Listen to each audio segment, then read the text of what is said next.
बिस्मिल्लाहिर्रहमानिर्रहीम। अस्सलामु अलैकुम वरहमतुल्लाहि वबरकातुहू। नहमदुहु व नुसल्ली अला रसूलिहिल करीम, अम्मा बाद। बाबरकत और मनहूस जगह का बयान। मोहतरम नाजरीन, रब का नाम ही सारी बरकतों का सबब है। शरीयत इस्लामिया ने इस बात की बड़ी ताकीद के साथ तालीम दी है कि हर जायज़ काम की इब्तदा रब ताला के नाम यानी बिस्मिल्लाह पढ़ने से की जाए। एक हदीस है जिसका मफहूम इस तरह है कि रसूलुल्लाह सल्लल्लाहु अलैहि वसल्लम ने फरमाया, रब ताला अपनी इज्जत की कसम खाकर फरमाते हैं कि जिस चीज़ पर भी मेरा नाम लिया जाएगा मैं उसको, अगर वो बीमार है तो शिफा दूंगा, और जिस चीज़ पर भी मेरा नाम लिया जाएगा मैं उसमें बरकत डाल दूंगा। नबी करीम सल्लल्लाहु अलैहि वसल्लम ने ऐसी जगहों में रहने से मना फरमाया है जो बेबरकत हों। बाद मकामात के बारे में आप सल्लल्लाहु अलैहि वसल्लम ने सराहतन फरमा दिया कि उनमें बरकत नहीं बल्कि हलाकत है। इमाम मालिक रहमतुल्लाह अलैह ने मोता में एक हदीस नकल की है कि एक औरत ने दरबार नबूवत में शिकायत की कि हम एक घर में रहते थे, उस वक्त हमारे घराने के अफराद भी ज़्यादा थे और माल दौलत की भी कसरत थी। फिर उस घर की नहुसत की वजह से हमारे अफराद भी आफात व बलियात का शिकार होकर फिर कम रह गए और माल भी जाता रहा। अब हम क्या करें? आप सल्लल्लाहु अलैहि वसल्लम ने फरमाया, उस घर को छोड़ दो कि वो बुरा है।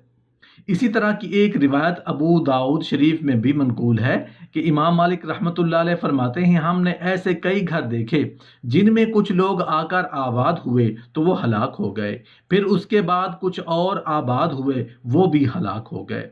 रसूलुल्लाह सल्लल्लाहु अलैहि वसल्लम ने जो ये फरमाया है कि वो घर बुरा है, इससे मालूम होता है कि बाज़ घर वाकई मनहूस और बेबरकत होते हैं। जब उनकी बेबरकती मुशाहिदा में और तजर्बा में आ जाए तो मुनासिब है कि उस घर को तब्दील कर लिया जाए।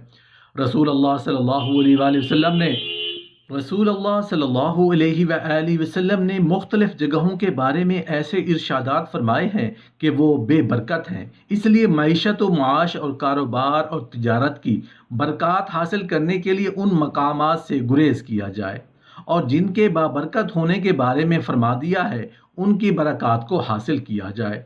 जिन मकामात पर वो आमाल होते हैं जिनको कुरान और हदीस में बाइस लानत व अज़ाब करार दिया गया है, उनका बेबरकत होना वाज़े है। ऐसे मकामात से गुरेज करना हर एक मुसलमान का फ़र्ज़ है। मसलन जहाँ इस्मत फरोशी, शराब साजी और उसकी खरीदो फरोख्त और सूदी लेन देन होता हो, जहाँ नाच रंग और फहाशी और उरियानी की महफिल मुनक़िद होती हों, जिस घर में बिला वजह कुत्ता हो या तस्वीर, वो भी बेबरकत मकाम है। कुछ मकामात वो हैं जिनको नूर नबूवत और फरासत और रिसालत ने पहचाना हो और आप सल्लल्लाहु अलैहि वसल्लम ने उनके बरकत होने को इशारा किनाया में या वाज़े अल्फाज में इरशाद फरमाया हो।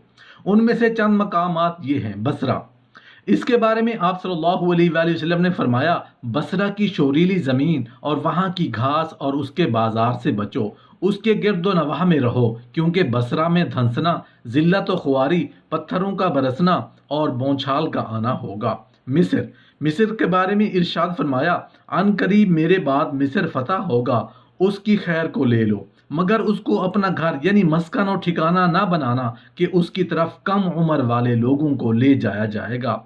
मशरिक के बारे में फरमाया, कुफर की जड़ मशरिक की तरफ है। नजद, फरमाया वहाँ जलजले और फितने हैं, शैतान का सींग वहीं से तलू होता है। मोहतरम नाजरीन, अब हम बात कर लेते हैं बाबरकत मकामात की। अमूमी तौर पर हर वो मकाम उसमें दाखिल जिसमें रब ताला के अहकाम की बजाआवरी और रसूलुल्लाह सल्लल्लाहु अलैहि वसल्लम की सुन्नतों का अहया होता हो, खा वो कोई एक घर हो या एक मुल्क हो। अलबत्ता अहादीस में चंद मकामात को वही की रोशनी में बाबरकत फरमाया गया है।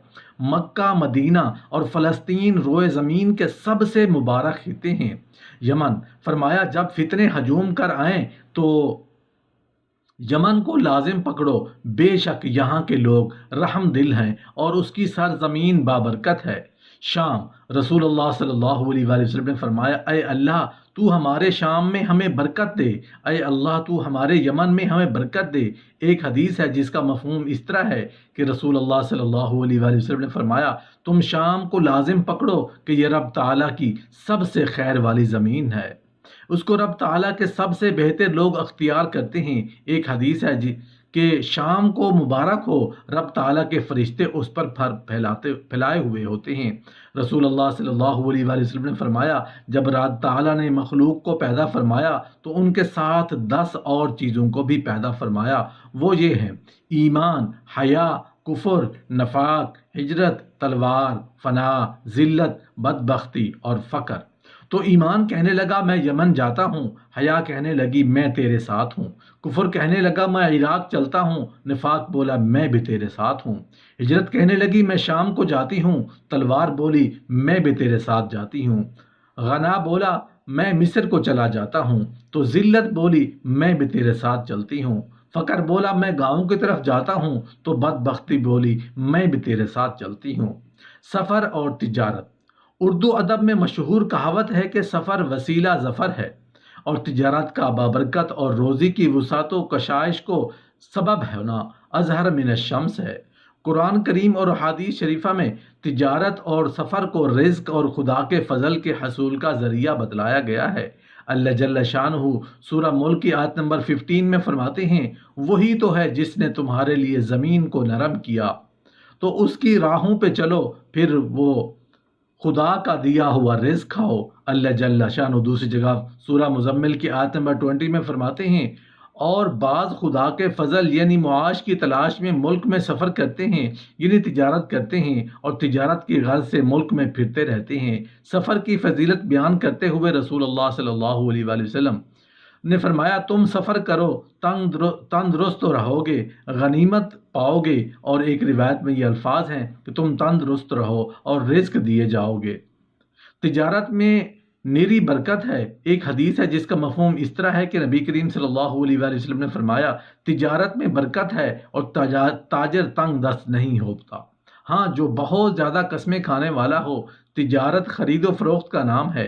رسول اللہ صلی اللہ علیہ وآلہ وسلم ان دونوں افعال کی فضیلت بیان کرتے ہوئے فرماتے ہیں، تم سودے بیچو اور اشیاء ضرورت یا غرض تجارت سے اشیاء کو خریدو، اگر تمہیں نفع نہ بھی ملے تو بھی تمہارے لیے اس خریدنے میں بیچنے میں برکت ڈال دی جائے گی۔ ایک حدیث میں ارشاد ہے کہ 10 حصے رزق میں سے 9 حصے رزق تجارت میں رکھ دیا گیا ہے۔ بھیڑ بکریاں پالنا۔ احادیث شریفہ میں جانور پالنے کو برکت کا ایک سبب اور مال کو بڑھوتری کا ایک ذریعہ بتایا گیا ہے۔ ایک حدیث ہے جس کا مفہوم اس طرح ہے کہ رسول اللہ صلی اللہ علیہ وآلہ وسلم نے فرمایا، بکریاں بابرکت ہیں اور اونٹ اپنے مالکوں کے لیے عزت ہیں۔ ایک روایت میں ہے کہ بکریاں رکھو، یہ برکت ہیں۔ ایک روایت میں ہے کہ اموال کی برکت بکریاں ہیں۔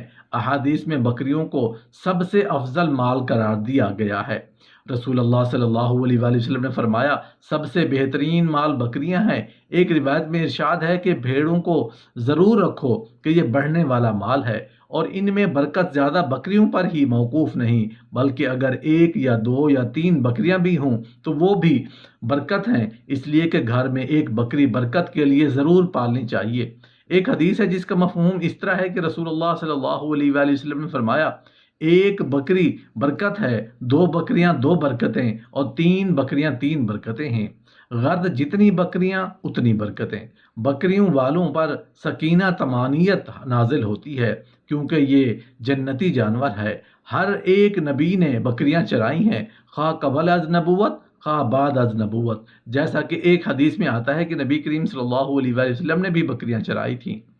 بکریوں کی اس فضیلت اور انہی برکات کو دیکھتے ہوئے حضرت ابو ہریرہ رضی اللہ تعالی عنہ نے حمید بن مالک کو وصیت کرتے ہوئے فرمایا، اپنی بکریوں کے ساتھ حسن سلوک کرو۔